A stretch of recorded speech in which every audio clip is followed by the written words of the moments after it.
Hi there, Rip Fraser here from Business Growth Strategies.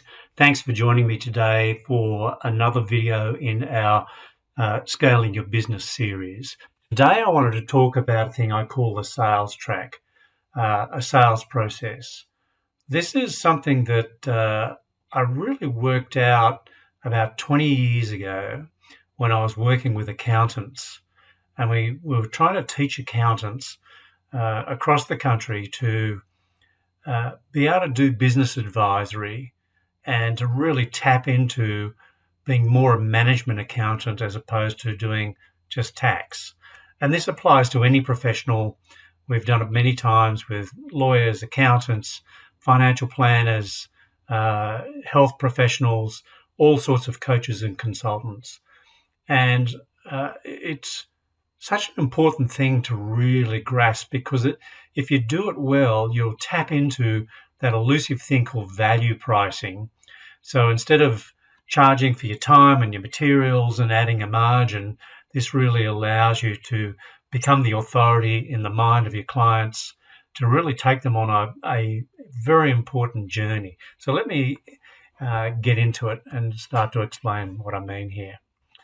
So you receive a phone call, and it could be that you've run an ad, you've put out an email, and it ends up in a conversation. And that conversation then leads to meeting and having a chat, whether it's face-to-face or online. Particularly these days, online is much more where we're going to. And in that initial chat, back then, we would have a questionnaire that we used as a script, really, to help people to discover what they know, what they don't know. And it was 81 questions looking at 10 different areas of the business. And we needed a way to teach professionals to be able to talk to business people and to also demonstrate their authority and what they do know, but also to find out where the limitations and the knowledge of the client were, the prospect, and also what they don't know. And so it was two meetings that we would initially set up. There was a discovery meeting to ask lots of questions, and there was an action planning meeting. And the action planning meeting would come back together after we've gone away after the first session. We'd give some materials, what we call 3 prescriptions back then, to the business owners, usually husband and wife, or there were a couple of partners. And there was 26 possible documents that we'd give to them that were pre-prepared, and we'd whittle it down to the top 3. And the idea was they would go away, they would highlight the things that they found really interesting or important.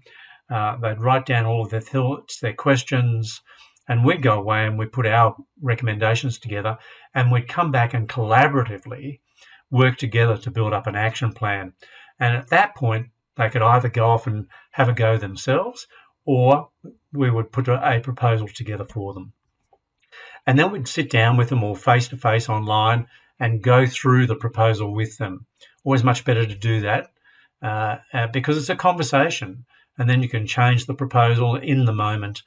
And really getting to the price, getting to the timing, the scheduling and everything is like settling the details after you've agreed about what you're going to do together. And then that would lead to a project or a program working with somebody. Now, as I said, this is typically we would use this for a consultative sale, a relational sale, where you're looking to pick up a client, a customer, where you're providing a service as a coach, a consultant, or a professional, or any service-based business. And then we deliver on the project, we deliver on the program. Then from there, once that's done, or leading towards the end of that, we'd ask what's next. Then we'd move into a new discovery phase, etc. So it's literally circular in a way. So, it's a track that you follow, and if you go off track, you can always go back onto the track, particularly when you've set up the steps in your sales process. Now, you might have more conversations in this than we've laid out here, simply because there's more stages to what you're selling. It could be that you also have more products or services that you're selling. And the whole thing about this is when you initially meet a client, a prospect, they walk in the door with their perceived need of what they think they need based on their knowledge. And they're typically not the expert that you are in your area of expertise. And as I said, this could be everything from an accountant, a lawyer, a financial planner, right through to a tradie, like a plumber, doing roofs and renovations. You have knowledge and expertise that they don't have. And you're taking them on a journey. And you really want to discover through whatever conversations that you have what their real need is. And you want to show them also over time, discover what their emerging need is. And you want them to discover, for you to show them what's possible on this journey. So to get to the real need, you need to expand their frame of reference. They don't have the knowledge that you've got. So expanding their frame of reference will help them buy what is appropriate for them and take the pressure off you in terms of trying to sell. So here's the mind shifts that I think are really important in understanding a good, solid sales track, a good, solid sales process. First, that this is about discovery. It's not about presentation. If you have to present, then you're selling. And I think you'd be much better off helping people to buy than selling. I don't know about you, but most professionals that I meet, most consultants and coaches are like me. They don't like selling, but they certainly enjoy helping someone to discover what they really need and show them what's possible, and also discover what they know and what they know they don't know, and more importantly, what they don't know they don't know, and really expand their frame of reference and help them buy what's most appropriate for them at that point in time. And you also want to work out, is this person a right fit for you? Are you a right fit for them?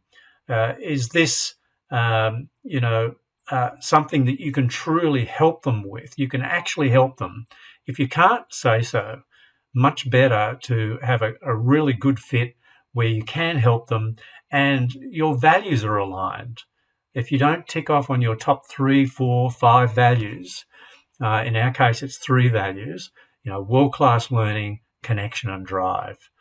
If we're working with someone and they're not interested in learning, they're not coachable, then we're not going to work together.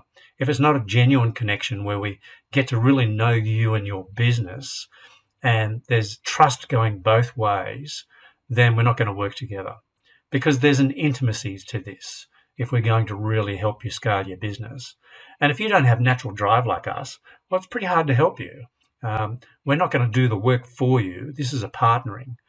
We're going to be helping you do the strategic thinking and guide you with the implementation that needs to happen to scale your business. The other thing about this is it's a relational sale. It's not a transactional sale. This is what I see with a lot of professionals, a lot of service-based businesses.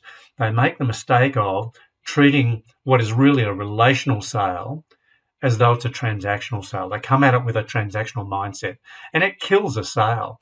They end up just selling their time, and you don't want to do that. You really want to get away from selling your hours and selling value. That's when you're going to get into value pricing. It's going to make a massive, massive difference to your bottom line, to your profitability, and your clients are going to love you for doing it this way. And the last thing I want to say, whenever you're coaching or consulting, and that's what a professional service business does, you end up doing both because you're dealing with human beings. You're not just doing stuff for them. It's about them. It's about what they want to achieve once you've taken them on a journey of discovering what they really need. And here's the other thing. Do regular reviews. Now, again, depending on the nature of your business and how you work with people, I have clients where I get them to do a quarterly review with their clients to work out what's next, as the need emerges within the client, within their team, within the business, for whatever it is that you provide, then it presents what's next. So you need to lead them and show them what's been discovered so that they can work out whether that's something they really want. I hope this has been helpful. Again, mapping your sales process, from beginning to end, from lead generation right through to getting the client on board to working with the client, because it is an ongoing sale. If you certainly have them on programs or you're doing projects with them, this is the foundation for doing a truly relational sale, where you're helping people to discover what they really need, helping them make decisions to get what's going to help them move forward and achieve what they want to achieve. Hope it's been helpful. Hope you got to take plenty of notes. Hope it gave you lots of great ideas and some thinking to do. If you need some help, just put your hand up and let's talk. Be happy to do that. Really would be happy to help you to move forward to achieve what you want to achieve. Thanks very much. Have a great day.